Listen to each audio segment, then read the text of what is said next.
السلام عليكم ورحمة الله وبركاته. بسم الله الرحمن الرحيم. الحمد لله نحمده ونستعينه ونستغفره ونؤمن به ونتوكل عليه ونعوذ بالله من شرور أنفسنا ومن سيئات أعمالنا من يهده الله فلا مضل له ومن يضلل فلا هادي له وصلوات الله وسلامه على أفضل خلق الله سيدنا وحبيبنا رسول الله وعلى آله وأصحابه ومن والاه. Last time we began the discussion regarding the definition of stinginess and the fact that the source of all stinginess is in fact the love and preoccupation with wealth.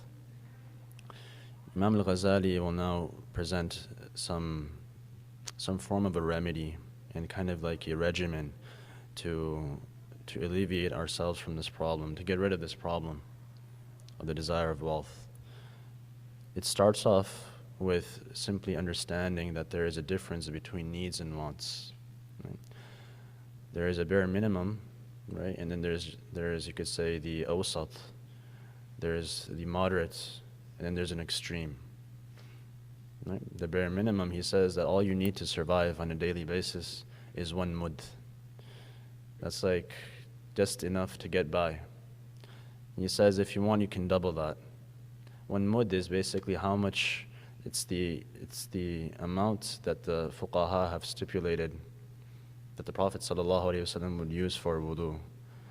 The water that he used to use for wudu would be about this much. He says that's all you need. That's the amount of wheat or dates or food that you need to survive throughout the entire day. You don't need more than that. And then he says that of course you need the wealth. Right? You need the wealth to provide for what? The malbas, the clothes, because this is what? Your vehicle to get to the akhirah. At the same time you need what? Just enough of this much amount of food to survive to get there. Right? And then he gets into a little bit of a discussion, inshallah we will go by. That's a little bit difficult to comprehend in today's day and age. But then he says that a person has to really sit down and prioritize, kind of get into his type of introspection, think to himself, what do I really need and what do I want? Right? How much is enough to pay the bills? How much is enough to pay my rent? How much is enough to just get by month to month, year to year? And then if he really thinks about it, he'll come to the conclusion that I end up actually spending a lot more than I need. And in fact, this is the source of all forms of depression, all forms of sorrow, all forms of grief comes from this, right? In reality, there is no grief. In reality, there is no depression. It comes from the soul itself, right? When it comes into a state of agitation, and it's not content with the decree of Allah, when it's not content with what Allah has granted it. Greed. So he says, inshallah we will continue from here, that anything beyond the necessity, you can say even the moderate amount, anything beyond that, then it's just indulgence. And indulgence is basically kind of that impulse to spend for no reason, right? Or there's a possibility that you think that you need it for the future, or that you're afraid. And then he's going to deal with each one of these, inshallah, individually.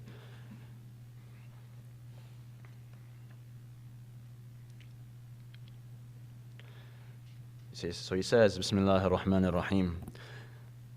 After this, there is no excuse that calls for increase in wealth, except indulgence. Sorry, he also mentioned charity, if you have the desire to give. Charity, or preparation for a calamity that might befall one's wealth. So you fear that something could happen. These are the only 3 reasons why you would engage in getting more after the bare minimum. He says indulgence is a turning away from Allah and a preoccupation with the world.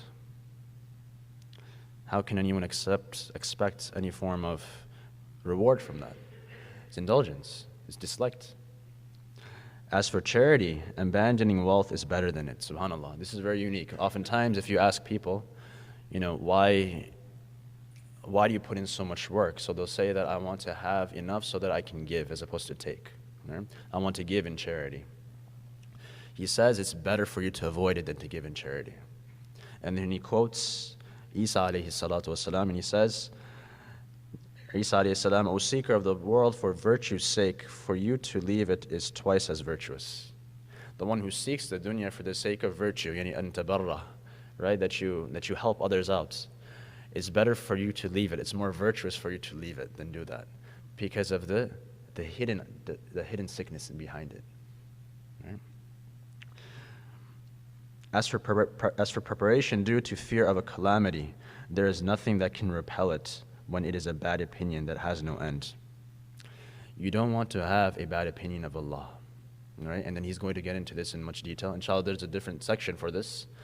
But oftentimes that the desire for wealth is it takes the place of something else, which is what having a good opinion of Allah. Allah is the one who allows your breath, you to take a breath every single second. He allows your heart to beat. What are you doing for that? When I asked one of the students, we came across a hadith in Mishkat, that Allah Azza wa Jal says that the one that I take his two karimas from, I take his two beloved things. Karima is a beloved thing. And in the commentary it says that this refers to the eyes. He says, the one that I take these two from, I will give to him in return Jannah. So I asked him, would you give up one of your eyes for the entire universe? Everything. You can have every mansion in the world. You can have the entire globe to yourself. Would you give that up for one eye? The reality is that we would not do that. And yet the eyes work. The heart works. It pumps. And we take a breath every single second and we pay nothing for this. But then for some reason, we have this understanding that if I have wealth, it will protect me from calamity. It's untrue. It's not true. Allah Azza wa Jal will do what He likes, and He knows what's best for His servants. He has given you wealth for you to use in its proper place, and if you use it, He will take care of you. That's our belief.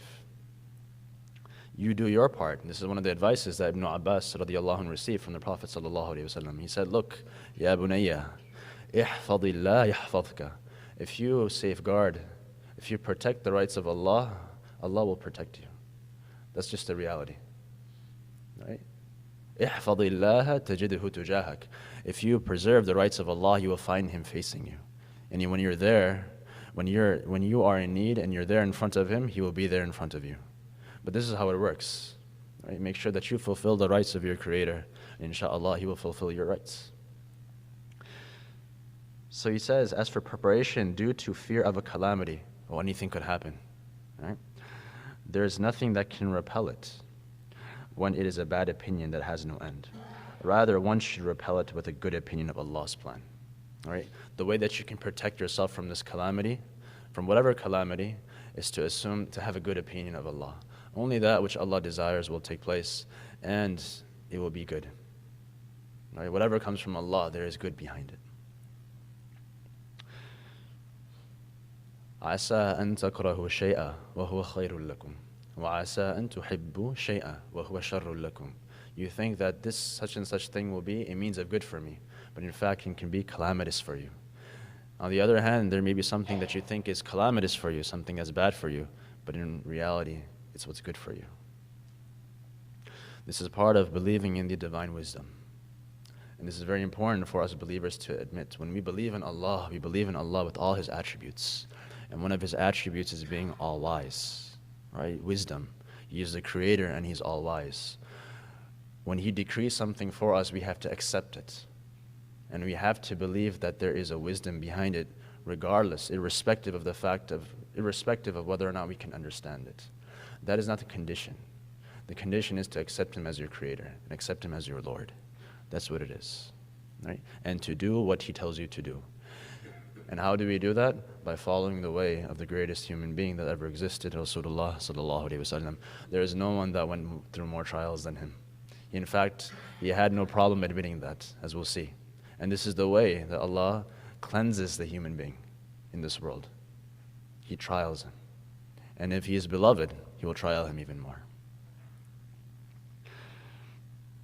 Rather, one should repel it with a good opinion of Allah. That's how you repel it. That's why you find the saints, they lose all of their children, they lose all of their wealth. Some of them even lose their legs. SubhanAllah, we're reading about Urwat ibn Zubayr radiallahu anhu, the nephew of Aisha radiallahu anha. And it's amazing. Someone had, they said to him that, look, he had received a type of sickness in his leg, and they had to amputate it. They had to remove it. So he said, go ahead and do it. And they said, that's your leg. What will you do? He said, what good is that leg if I cannot use it to perform salah? What good is it if I can't stand up in the night? I'm not able to do it now, so go ahead and remove it. What difference does it make? What good is that leg if it's not used for the sake of Allah Azza wa Jal? And this is the way that they used to think, right? Because they were the beloved of Allah. They understood that this isn't for free.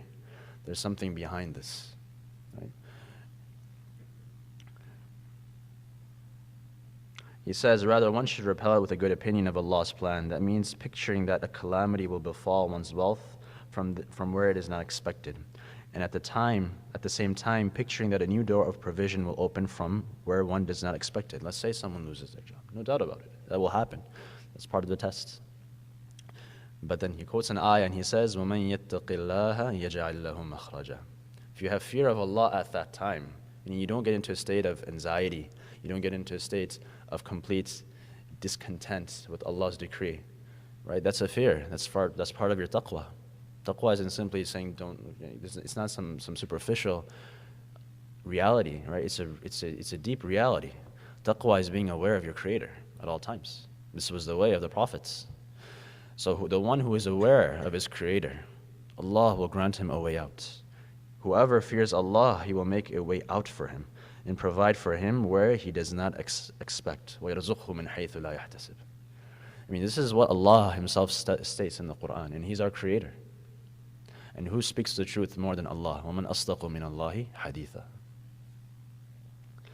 Everyone that you see around you has usually, for the most part, alhamdulillah, right? Many of us may not speak we may only speak the truth, but every now and then, right, sometimes something that's not true may come out, right, which is inappropriate, of course, but sometimes that happens. There's very few people in the world that have never spoke anything but the truth, right? But Allah and His Messenger only speak the truth. So we believe so-and-so person, even though they may not all have always been honest to us. But what about those two that never lied to you once? Everything that they have said has been true. So you have to accept the entire package. If the rare opposite is supposed, a slave should not believe that lifelong security from all trials is praiseworthy. Let's just assume that, for instance, a person is living without any difficulty. Don't think that this is necessarily a good thing. Right? This can actually be a form of makr. Allah may be testing that individual. This is a test. The reality is that you're always in a state of test. You're being tested all the time. Now, there's two proper responses to that. Either you're being tested with blessing, and you respond with shukr, with gratitude, right? Which is very difficult. The Sahaba radiallahu anhum said that that's the test that we feared the most. Because how often are you really thinking about that blessing and being grateful for it? On the other hand, you can be tested with a calamity. Right? And the way that you respond to that is by sabr. These are the only two states. It's gratitude or patience. Those are the only two states. The other two states, which is kufranun ni'mah, which is being ungrateful, or being in a state of agitation and anxiety and not being in a state of content, these are destructive. Those are the only four options that you have. Either you're grateful or you're ungrateful. Either you're patient or you're impatient. Right? And the way of the Sahaba and the way of the Anbiya is by being in a state of shukr and being in a state of sabr. Right? We find that that Allah Azza wa Jal describes the prophets like this. Ayyub alayhi salatu wassalam, right? Right? He says about him, Inna wajadnahu sabira. We found him to be patient. Ni'mal abd. What a great slave he was. Innahu awwab. He was one that was constantly turning towards Allah. You have an example in Ayyub alayhi salatu wasalam. And you also have an example in Dawood and Sulaiman alayhi salatu wasalam. These two individuals were blessed with the entire universe. They had everything. The wind would flow, right? Would bring them from one place to the other. They had control of the entire dominion of the jinn and also of the animals. But they too were what? Ni'mal abd. Great slaves. Innahu awwab. Because they were in a state of shukr. They were in a state of gratitude. These are the only two states. And these are the only two states that we see a believer must adopt. If he adopts the other two, then he's in danger. Rather, trial is what polishes, purifies, and rids the heart of all filthy things. There's actually a tradition of Ibn Abbas radiallahu anh, a hadith, a statement of his. He says when the balaya would come to us, the tests and trials would come to us, we used to accept them, right, with open arms. We appreciated those. When the blessings came, we were scared. Why? Because the balaya, when you baliya, like in Urdu, balaya is a test or a trial. When it comes, it polishes the heart. It removes the heart from the love of this world. It's one of the benefits and hikmas, you can say the wisdoms of these tests. Do you really want to stay here? I mean, do you really want to live here forever? It makes you think about that. There's nothing very impressive. Right? Everything that you'll notice. There's a very famous poem by Labid ibn Asim. And the Prophet ﷺ would not often give poetry, but every now and then he would quote the poetry of someone else. And he used to appreciate poetry. And he said that the most true thing that a sha'ir has ever said, a poet has ever said, is what Labid said, which is that أَلَا كُلُّ شَيْءٍ مَا خَلَى اللَّهَ بَاطِلٌ. Alas, everything other than Allah is batil. It's void. It's untrue. It's false. وَكُلُّ نَعِيمٍ لَا مَحَالَةَ زَائِلٍ. And every blessing that you see around you comes to an end. It's ephemeral. It's short-lived. Right? It lives for a short time. Every blessing that you think, the blessing of food, right? The blessing of even sleep, if you consider that a blessing. It is a blessing, no doubt about it, a pleasure. Na'im is a pleasure. Every pleasure that you can observe in the world comes to an end. Right? But there has to be something deeper, right? Otherwise we're fooling ourselves. أَلَا كُلُّ شَيْءٍ مَا خَلَى اللَّهَ بَاطِلٌ. Everything other than Allah, that is the ultimate blessing, that's the ultimate pleasure, being in His company, right? And eventually going back to Him. Everything else in the world is meant to cleanse you, right? And you have to respond to it in the right way. If it's a blessing, respond to it with shukr. If it's a test, respond to it with sabr. That is the way of the Anbiya. He says, for this, rather trial is what polishes, purifies, and rids the heart of all filthy things. For this reason, it is assigned to the prophets. أشد الناس بلاء الأنبياء فالأنبياء ثم الأمثل فالأمثل. Right? The ones that will go through the most trials in this world are the Anbiya. And we see that every single prophet. You can take it all the way from Adam alayhi salam to Nuh alayhi salatu wasalam, to Ayyub, of course, Yunus, Musa alayhi salatu wasalam. Every one of them, you open up the Quran and you see that they all had problems of the highest order. Ibrahim, right, Musa, and the one who had it the most was our prophet. And yet he is Habibullah, right? So again, it's amazing. This is his insight and his psychology, his understanding of the reality of the human mind and the human soul, that it's the love of the world and love of wealth that really, you could say, is the root of all problems. That's the root.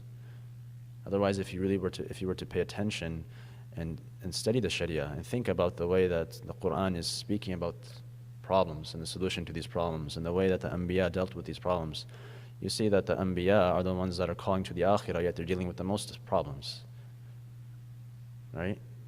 The problems are not the issue. The issue is us. Not understanding what the purpose of this problem is. Therefore, rely upon the bounty of Allah, and know that nothing befalls you except that there is good in it. For truly the planner of creation and all its dimensions is more knowledgeable of what is in your welfare.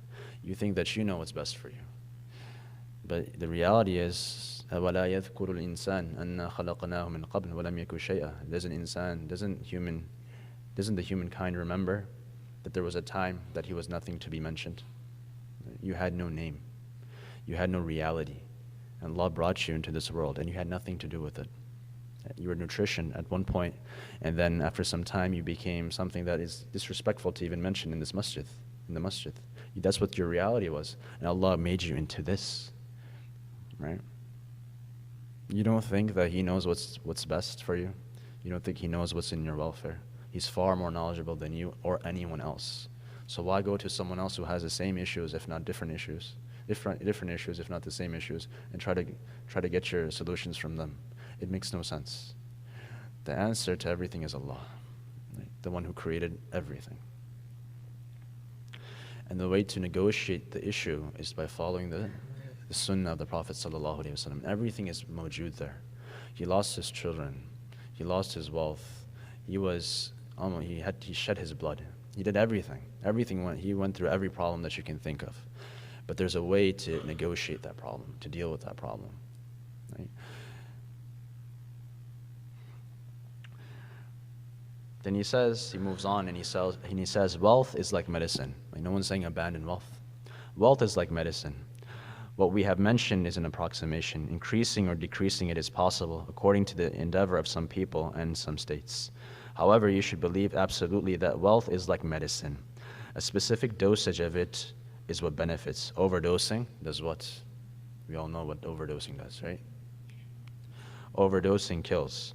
And getting close to an overdose will cause one to be ill, or even getting close to it. You have to take the right amount. Overdosing kills, and getting close to an overdose will cause one to be ill, though it does not kill. So be careful and take only a little and avoid overdosing on luxury. For it is certainly a great danger. I mean, how else can you explain millionaires, billionaires that are having issues? Suicidal thoughts, if not have already committed them. Complete depression, can't go to sleep at night. How does that, this is one of the things that causes the mind to be perplexed. Like, how could that be the case? Because this is not the end. This is not where everything ends. This is just a stop on the journey. Right? So be careful and take only a little and avoid overdosing on luxury, for it is certainly a great danger. There is only a small element of difficulty in having less for a few days. Think about it. How many days are we going to be here? Right? The Prophet ﷺ said that the average, right? I'm pretty much towards the half of that. Towards the half. Right? I'm not going to age myself, but close to half. 60 to 70 years max. Right? Most of us have lived at least 1/3 of that. Right? Close to 1/3, perhaps even 2/3, and perhaps even closer. Right? For how many days? How much is it really worth it? Right? To go through some difficulty for a few days in comparison to eternity, either eternity in bliss or eternity in, because every day is equivalent to 1,000 years or 50,000 years in one transmission, in one ayah, 10,000 years. There's no comparison.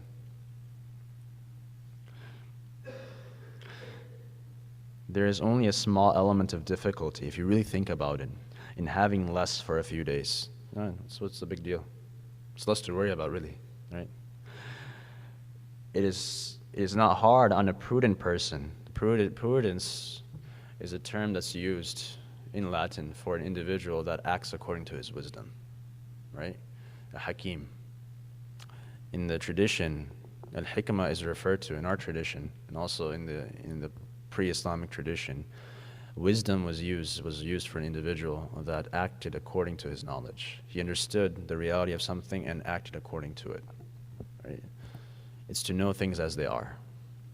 That's why the Prophet ﷺ, Allah says that he was sent to teach the book and wisdom, al-hikmah. Because the Prophet knew the reality of things and acted according to that reality. And the Sahaba followed. So in our tradition, someone who is hakim, or hikmah itself, is acting according to what one understands and knows, right? So he says a prudent person, it's not difficult for him to deprive himself for the sake of a feast in paradise, due to his knowledge that the degree of future pleasure, right, is what? You can't even measure it to the degree of hunger in the present. There's no comparison. There's no comparison to a feast in paradise which never ends to just a little bit of hunger in this world. It's one of the wisdoms that Shah Wali Allah Rahmatullahi Alayhi mentions for fasting. Fasting is there to remind you that it's not just about eating, drinking, copulating, and that's it. Right? The world is far, far more sophisticated than that. Allah has a divine wisdom for its existence. Fasting reminds you that you don't really need all of this. In fact, you feel something different, a different type of pleasure when you don't engage in those pleasures. It's very interesting, right? Why? Why is that the case? It's because the soul revives itself by being in a state of hunger. He says that it reaches and it draws closer to the world of the angels when it does that. Fasting is one of the sunnahs. He says now, the definition of stinginess, continuing it, he says, perhaps you desire to know the definition of stinginess. He didn't define stinginess until this point, now he is.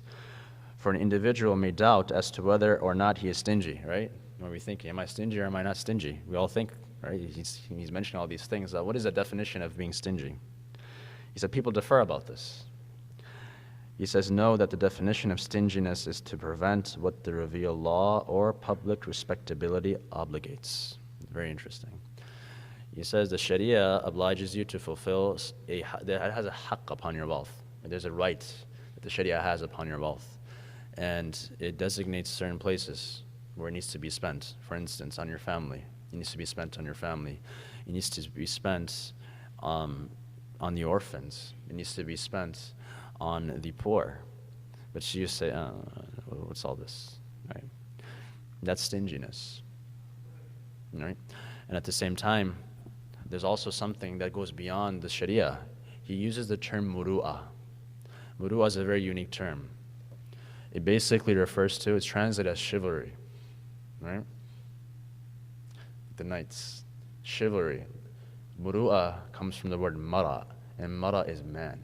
So muru'ah is essentially one's manliness. Right? What everyone acknowledges as something that is high. It's a good thing. Right? It's what makes a man and gives him that respect. So stinginess is that which prevents you from acting according to what the social norms, what the Sharia obliges you, or what it requires from you, and at the same time what just decent dignity requires from you. Like, no one likes a stingy person. That's just the reality, right? So when you say, I don't want to do that, something prevents you from doing that, everyone says, oh, go ahead, mashallah, right? This is the time to spend, this is the time to feed, this is the time to, and you don't feel like doing it. That's stinginess. He says, know that the definition of stinginess is to prevent what the revealed law or public respectability obligates.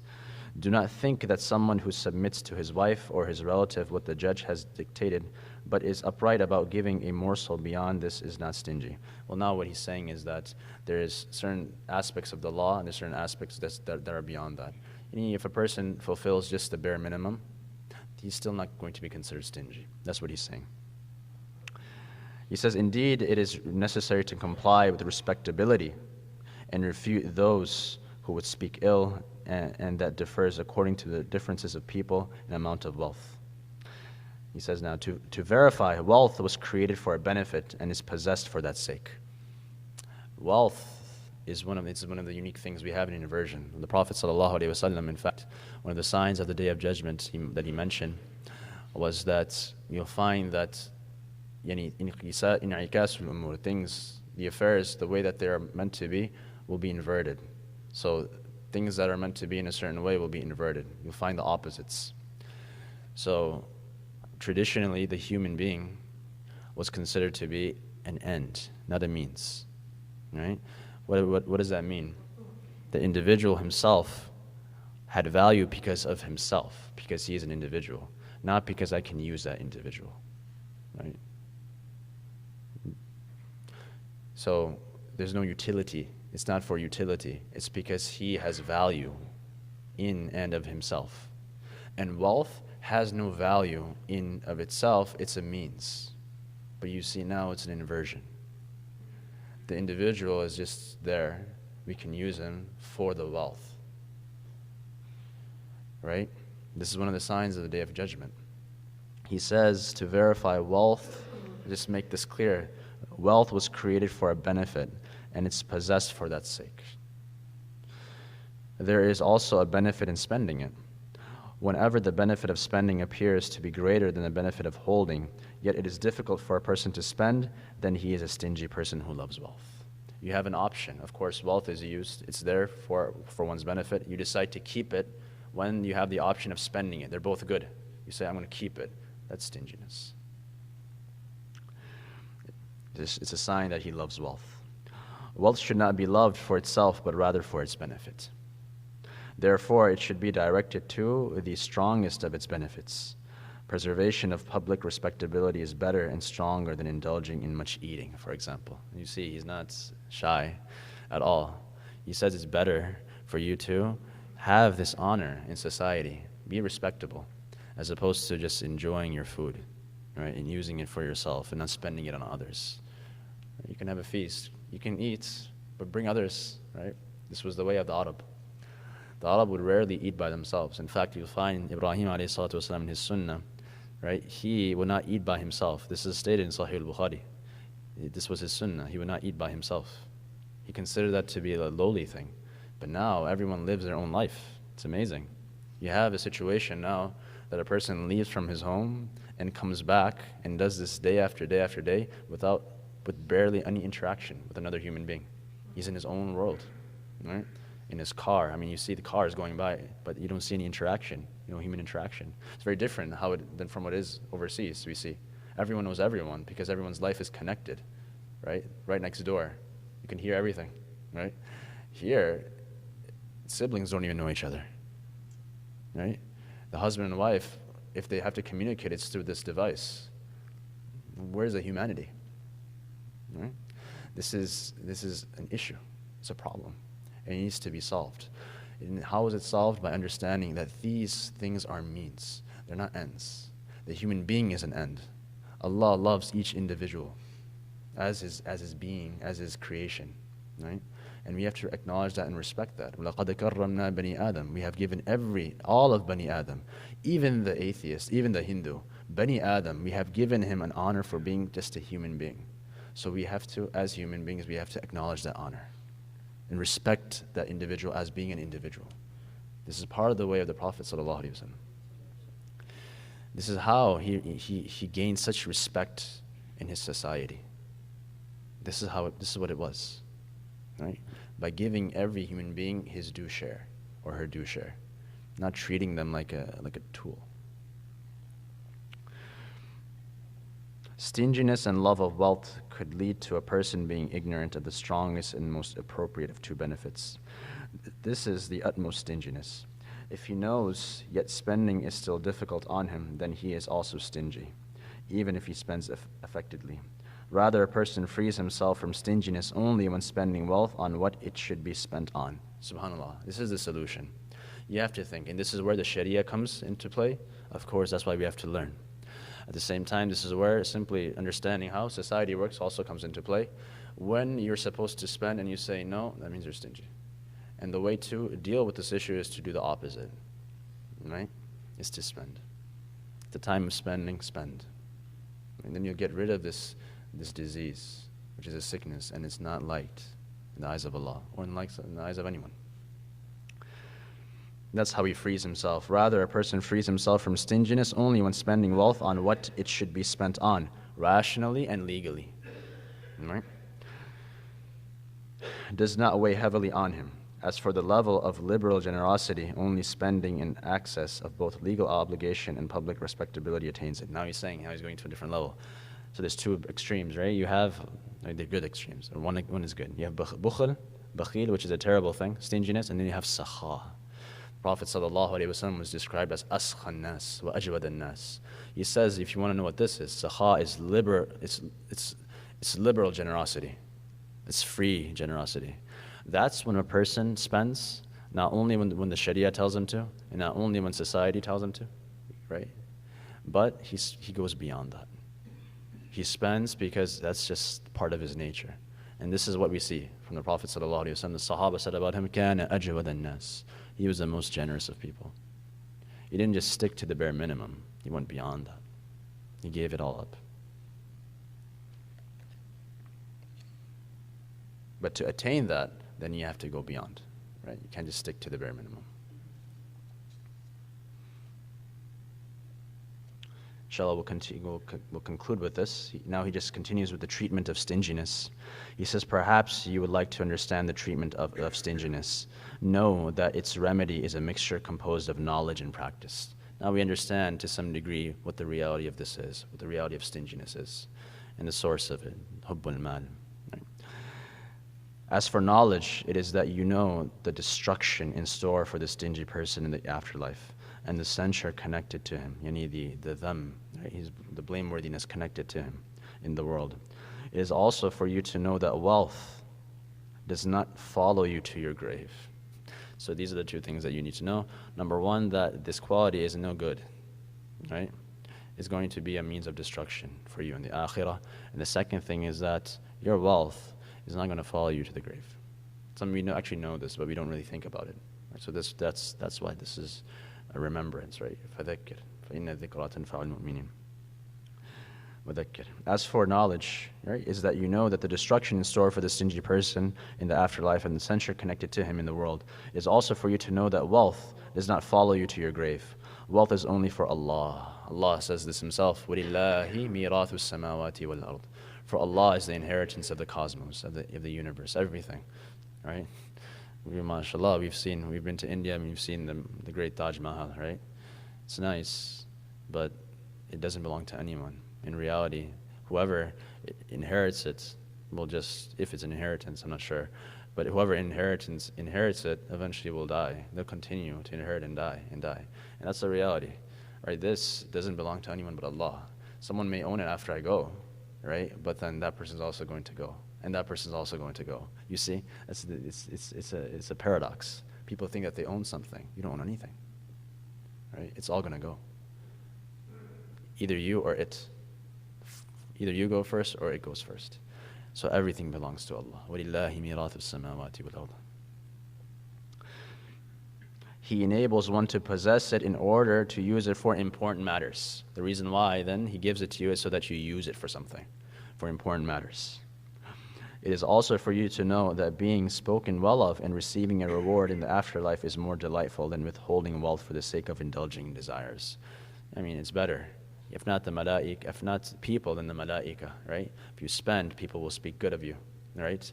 And that is much far, far better for you in this world and the hereafter than just eating and being stingy. That's the knowledge, right? Knowing that. Merely fulfilling desires is the nature of dumb beasts. He's not shy. Right? He says just fulfilling one's desires it makes him no different than the other beasts. While the former is the nature of rational people.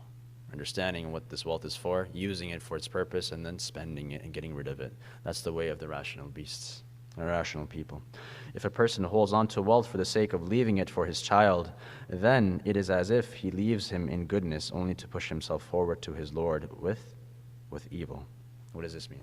Oftentimes we think this, what do we do for our children? In fact, this is one of the reasons why we work so hard. Right? What are we going to be thinking about? The life of our children.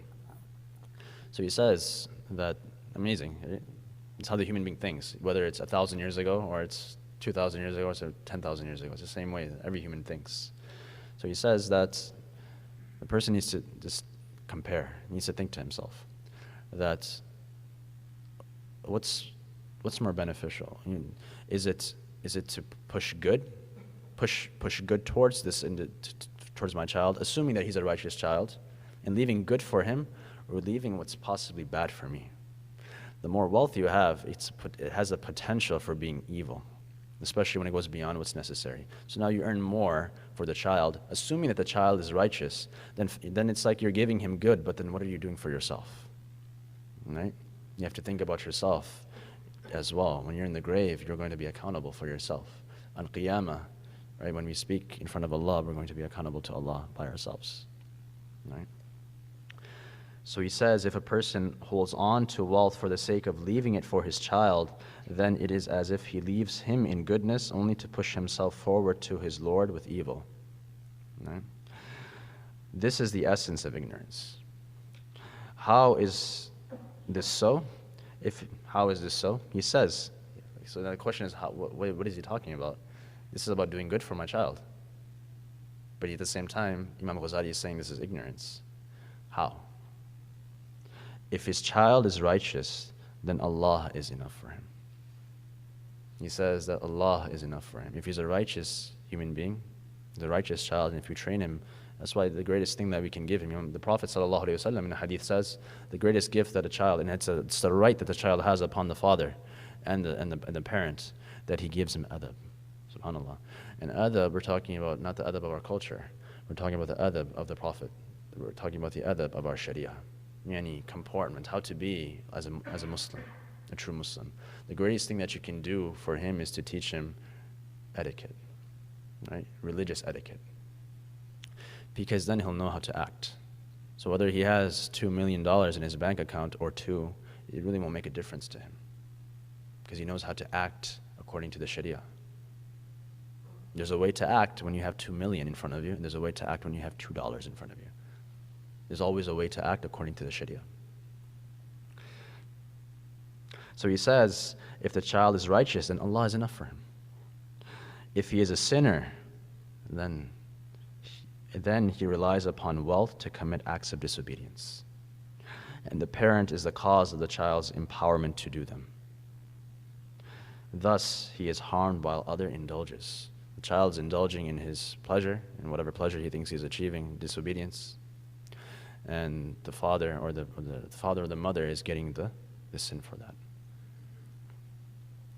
As for practice, so that's the knowledge, understanding what the nature of wealth is. As for practice, it is that a person forces himself to spend and does not cease to do so until it becomes a habit for him. How do we get rid of bukhl, stinginess? Continue to spend, but spend in the places of righteousness. Right? Not on yourself, right? Not on video games, right? Not on games, right? Spend in the right place. It becomes a habit. Among a person's loopholes regarding this is that he should be duped by expectation of a good name and anticipation of recompense. Now remember something. Everyone has to go. Right? Everyone has to go. There's no point of doing anything for anyone other than for the sake of Allah. Even you don't really matter. But this is what Allah wants from you, so therefore you do it. If you do it for a good name, you do it for anticipation, so so-and-so can tell you, can give you an accolade, that's foolishness. Don't be duped by that. Don't spend for that reason. It's not worth it. He says among a person's loopholes regarding this is that he should be duped by expectation of a good name and anticipation of recompense until he desires to spend. Thereafter he graduates to subduing these qualities. Inshallah, with that we'll close. May Allah Azza wa Jal grant us the tawfiq to act upon whatever Imam Al-Ghazali is trying to inculcate in ourselves, and allow us to follow the sunnah of the Messenger sallallahu alaihi wasallam, as ultimately that's his goal. He wants us to understand it and wants us to practice it, and allow us to meet him on Qiyamah while him being in a state of pleasure, and allowing us to drink from his hands sallallahu alaihi wasallam. Subhanallahi wa bihamdihi, subhanakallahumma bihamdik, ashhadu an la ilaha illa anta, astaghfiruka wa atubu ilayk.